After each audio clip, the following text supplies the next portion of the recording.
back to political science class. We have seen in the last chapter that the Congress recovered after 1971, but was not the same kind of party. The difference became clear in a series of events between 1973 and 1975 that brought new challenges to India's democratic politics and the institutional balance sought by the constitution.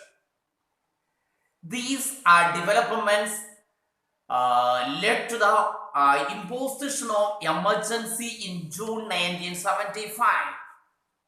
Normally, we would associate emergency with war and aggression or with a natural disaster. But this emergency was imposed because of perceived threat of internal disturbance. The emergency ended as dramatically as it had begun, resulting in the defeat of Congress in the Lok Sabha election of 1977. In this chapter, my dear children, that is, in the crisis of democratic order, we focus on mainly the crucial phase in the history of democracy in India. Now we shall try to understand what was the background to emergency. 1970s was a period of political turmoil in India. This period witnessed tensions in the relations between the government and the judiciary. Ideological differences erupted within the Congress and it sharpened the division between the Indira Gandhi and her opponents. Now we shall try to understand what was the economic context in this time. Congress gave the slogan of Garibi Hatao in 1971 elections. Due to various national and international factors, the social and economic conditions in the country did not improve much after 1971-72.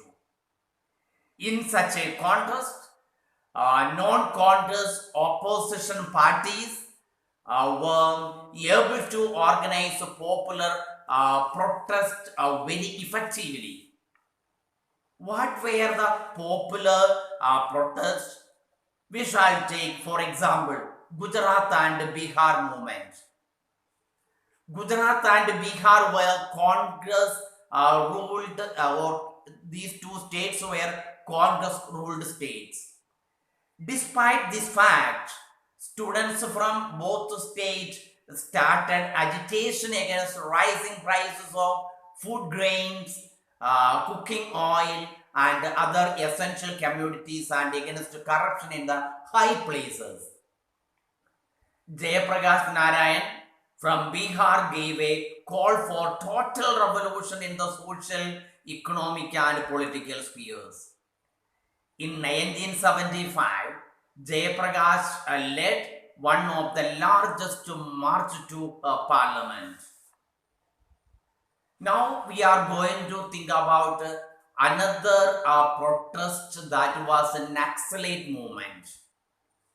In 1967, a person uprising took place in Naxalbari area of Darjeeling, that is in West Bengal, under the leadership of CPIM, headed by Charu Majumdar. After some time, one branch broke off from them and was known as Communist Party Marxist-Leninist, that is CPIML.